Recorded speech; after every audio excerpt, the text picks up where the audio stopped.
चलिए आगे बढ़ेंगे, आपको दिखाएंगे कुछ और अहम खबरें फटाफट 100 में। मुख्यमंत्री मनोहर लाल ने सोनीपत और पानीपत जिलों में जहरीली शराब पीने के कारण हुई लोगों की मौत को लेकर मृतकों के परिजनों के लिए मुआवजे देने की घोषणा की। सीएम ने कहा है कि मृतकों के परिजनों को मुआवजा के तौर पर 2-2 लाख रुपए दिए जाएंगे। सीएम ने कहा है कि मृतकों के परिजनों को मुआवजे की राशि मुख्यमंत्री राहत कोष से दी जाएगी। सीएम ने मृतकों के परिवार के प्रति दुख और संवेदना भी व्यक्त की। सीएम ने कहा है कि इस मामले में पुलिस ने गिरफ्तारी की है और मामले में आगे की जांच फिलहाल अभी जारी है। इसके साथ ही सीएम मनोहर लाल ने इस नेटवर्क का पर्दाफाश करने के लिए कड़े दिशा निर्देश भी जारी किए। सीएम ने कहा है कि प्रदेश सरकार की ओर से शराब की अवैध बिक्री में शामिल पाए जाने वाले अधिकारी, कर्मचारी, ठेकेदार या शराब माफिया के खिलाफ सख्त कार्रवाई होगी। सोनीपत में जहरीली शराब से मौत मामले को लेकर अब तक 20 आरोपियों की गिरफ्तारी हो चुकी है। मामले में 2 मुख्य आरोपी नरेश और मनदीप अभी भी फरार चल रहे हैं, जिनको जल्द गिरफ्तार करने का दावा पुलिस कर रही है।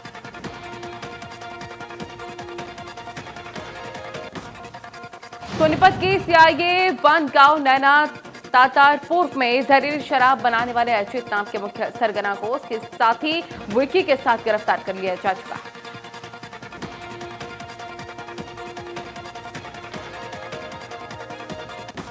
शिक्षा मंत्री कंवरपाल गुर्जर कुरुक्षेत्र के ब्रह्म सरोवर पर महाआरती के लिए पहुंचे और पूजा अर्चना के बाद ज्योतिषर तीर्थ पर लाइट एंड साउंड शो का आनंद लिया। शिक्षा मंत्री कंवरपाल ने कहा है कि विधानसभा का सत्र बड़े ही अच्छे तरीके से चल रहा है और कई बिल इसके पास भी किए गए हैं। कई बड़े बड़े फैसले भी विधानसभा सत्र में लिए गए। शिक्षा मंत्री ने कहा कि 3 बिल पर बीजेपी डिस्कशन करने की बात तैयार की थी और अब बार बार कांग्रेस उस पर अड़ंगा लगा रही है। कांग्रेस हरियाणा और पंजाब में किसानों को बरगला रही है। विधानसभा सत्र के इतिहास में पहली बार ऐसा हुआ होगा कि जब बीजेपी बात करने के लिए तैयार थी और कांग्रेस सदन से बार बार बाहर हो रही थी। कांग्रेस किसानों को बरगलाने का काम कर रही है। फरीदाबाद में निकिता की शोक सभा के लिए परिजनों को प्रशासन ने अनुमति दे दी। इंडिया न्यूज पर खबर दिखाने के बाद परमिशन मिली। खबर चलने के बाद निकिता के परिजनों को जिला प्रशासन ने शोक सभा करने की मंजूरी दी। सेक्टर 2 के कम्युनिटी सेंटर के परिजनों को परमिशन दी गई है। जिला उपायुक्त ने कहा कि परिजनों को मंजूरी की सूचना दे दी गई। शोक सभा के लिए परिजन अपनी तैयारी कर सकते हैं। विधानसभा के पूर्व अध्यक्ष कुलदीप शर्मा ने गन्नौर के गुम्मट गांव में पीड़ित परिवार से मिलकर अपनी संवेदनाएं जाहिर की। कहा कि प्रशासन की नाकामयाबी के कारण इस घटना में कई लोगों को अपनी जान से हाथ धोना पड़ा।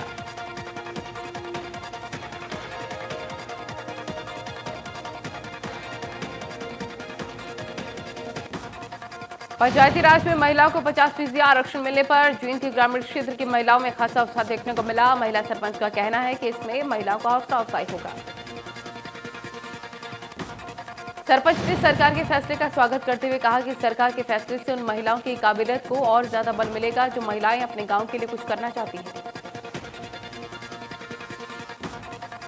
पलवल के गांव चनाचोली की सरपंच ने सरकार के फैसले पर सहमति जाहिर की। कहा कि इससे महिलाओं की भागीदारी बढ़ेगी तो राइट टू रिकॉल सांसदों और विधायकों पर लागू करने की बात कही। महिलाओं के लिए विधानसभा पटल पर हरियाणा के पंचायती राज एक्ट में संशोधन का प्रस्ताव लाया गया, जिसे माननीय सदस्यों ने पास भी कर दिया। अब हरियाणा में पंचायती चुनाव में महिलाओं की 50% हिस्सेदारी होगी। यमुनानगर जिला की महिलाओं ने सरकार के इस फैसले का स्वागत करते हुए कहा कि महिलाएं भी पुरुषों के बराबरी पंचायतों में फैसला ले सकेंगी। उन्होंने कहा इससे महिलाओं का मान सम्मान बढ़ेगा।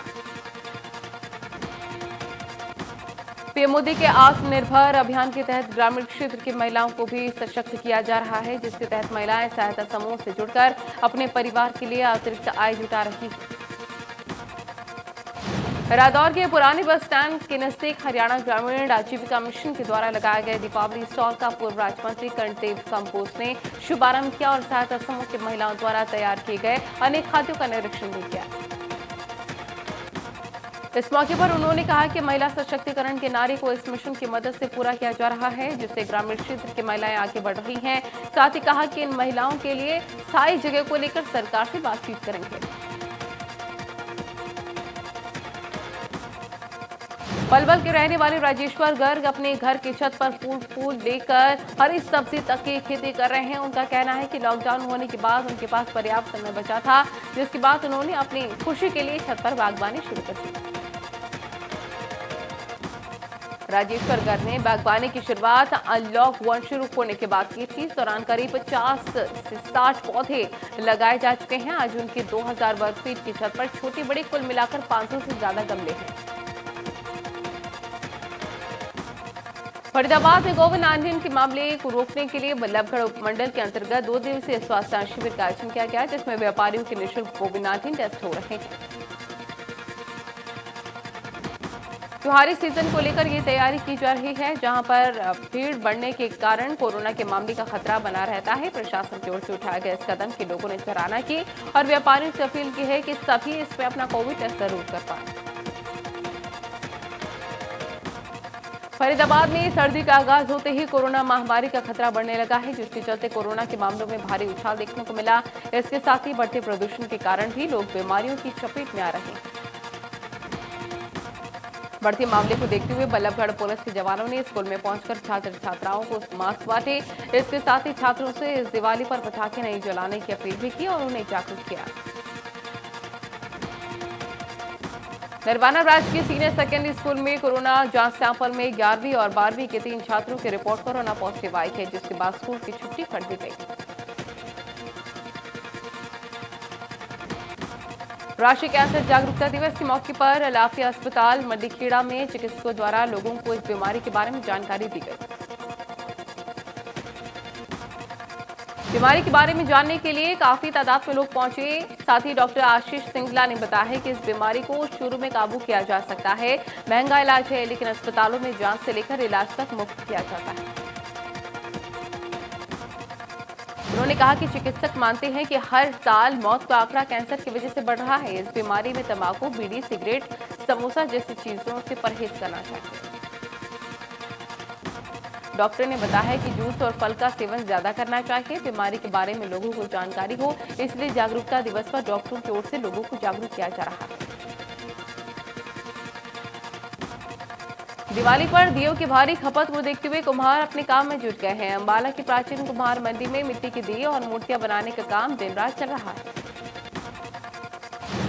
कुम्हारों का कहना है कि ना तो सरकार उनके बारे में कुछ सोचती है और ना ही प्रशासन। इसमें मेहनत बहुत लगती है और आमदनी बहुत कम मिलती है। नई पीढ़ी इस काम को छोड़कर जा रही है।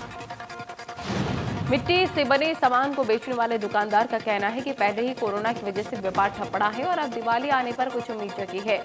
अभी तक मार्केट बिल्कुल ठंडी है और खरीदारों की कमी है।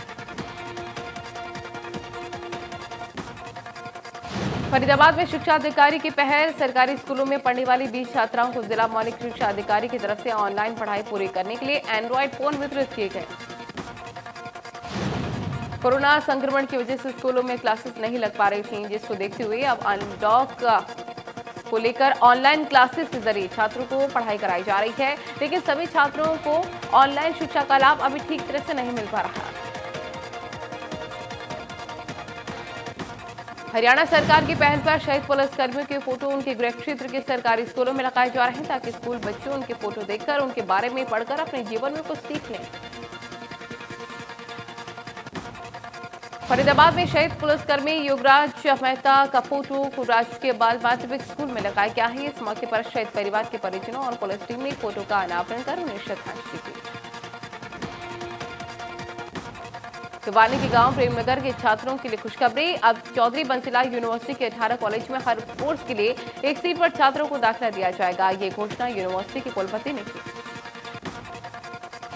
उन्होंने कहा कि चौधरी बंसीलाल विश्वविद्यालय की ये कोशिश है कि शिक्षा के जरिए सामाजिक समस्याओं का समाधान के लिए ग्रामीणों ने कुलपति का आभार व्यक्त किया।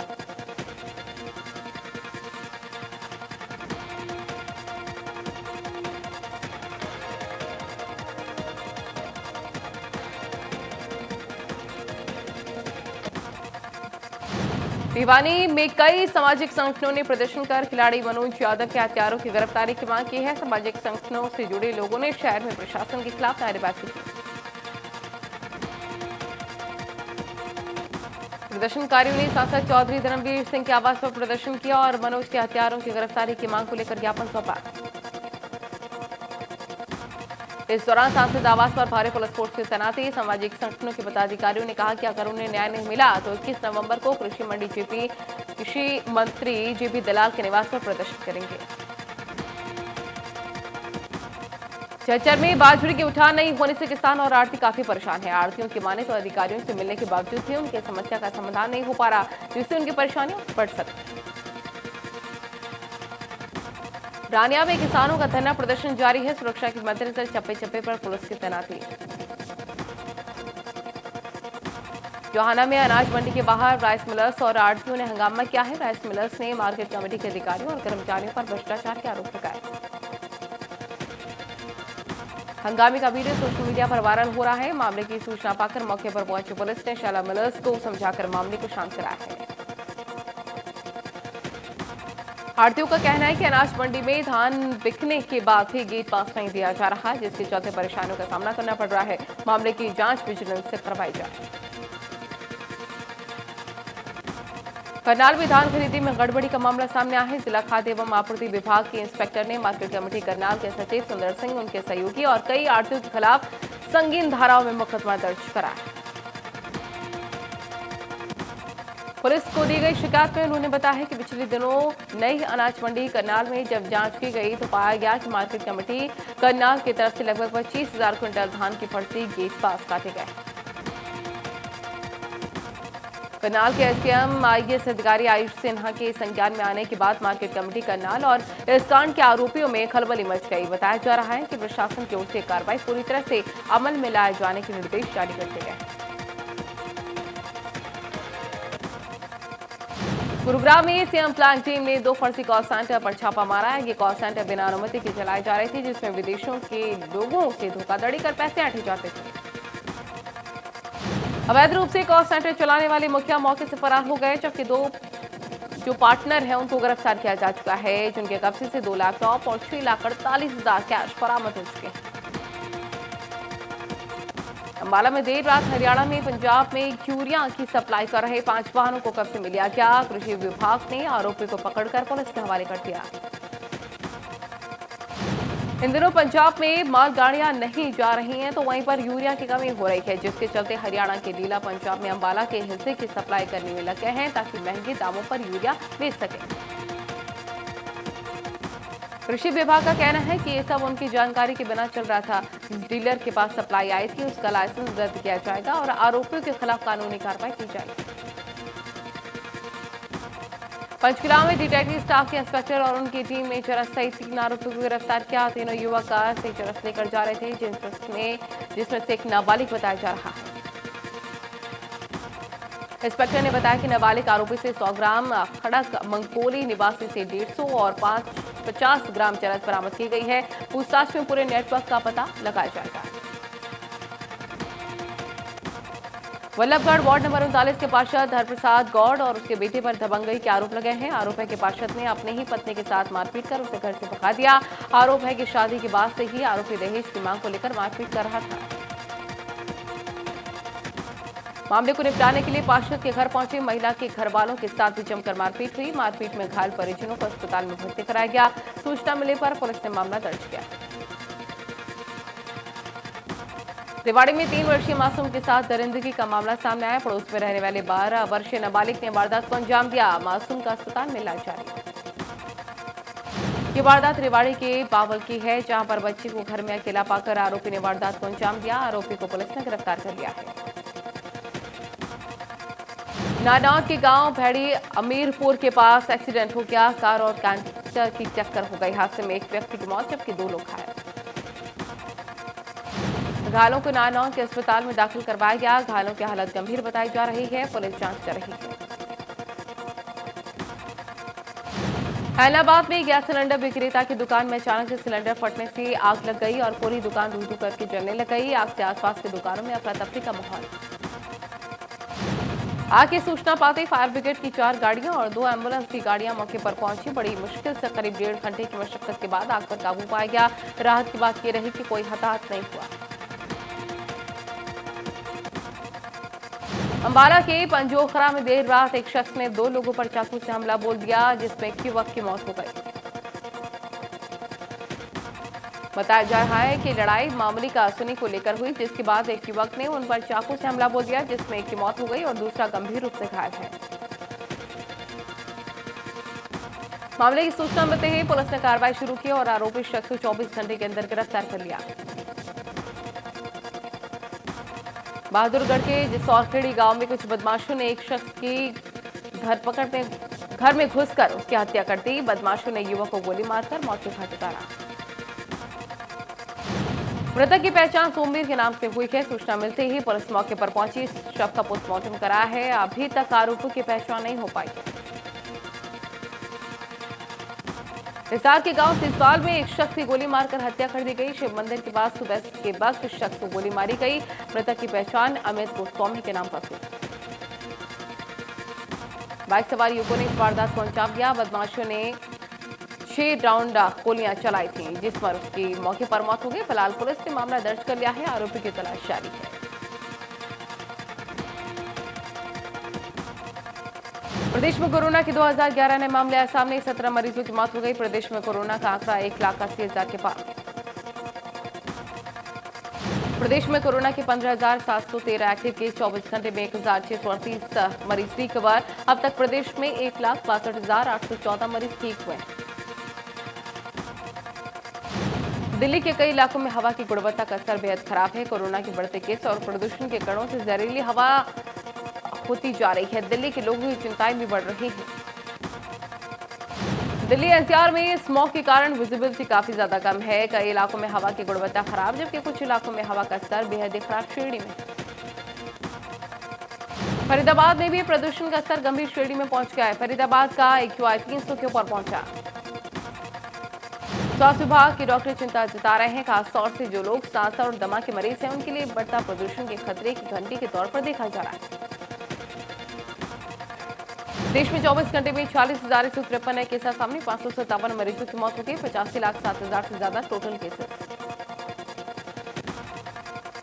महाराष्ट्र में कोरोना से एक दिन में हुए 150 की मौत। कुल मौतों का आंकड़ा हुआ 45,000 से ज्यादा। अब भी 15,69,000 केस एक्टिव। तमिलनाडु में कोरोना से हाहाकार। एक दिन में आए 2,341 नए केस। अभी 18,000 एक्टिव केस बाकी हैं। अभी तक 11,324 से ज्यादा की मौत।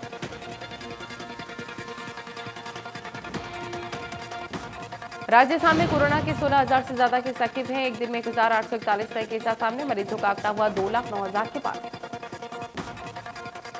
दिल्ली में लगातार बढ़ रहा है कोरोना का आंकड़ा। 24 घंटे में सामने आए हैं 6,953 नए केस। 79 लोगों की मौत। 44,000 से ज्यादा केस एक्टिव। आंध्र प्रदेश में एक दिन में आए कोरोना के 2,367 नए केस। मरीजों का आंकड़ा हुआ 8,40,000 के पार। 21,000 से ज्यादा केस एक्टिव। पूरी दुनिया में कोरोना के आंकड़े हुए 5 करोड़ 2 लाख के पार। अब तक 12 लाख से ज्यादा मरीजों ने गंवाई जान। पूरी दुनिया में अभी 1 करोड़ 34 लाख के पार एक्टिव केस। अमेरिका में कोरोना ने जमकर तबाही मचाई। कुल मरीजों की संख्या हुई 1 करोड़ के पार। अब तक 64,41,000 से ज्यादा मरीज रिकवर। कोरोना के मामले में पूरी दुनिया में तीसरे नंबर पर ब्राजील है। अब तक 1,62,000 से ज्यादा मरीजों ने कोरोना के चलते जान गंवाई। कुल मरीजों का आंकड़ा 56,53,000 के पार। रूस में कोरोना के मरीजों की संख्या लगातार बढ़ रही है। कुल मरीजों की संख्या 17,53,000 के पार। अभी भी 4,10,000 से ज्यादा एक्टिव केस। 30,251 मरीजों की मौत।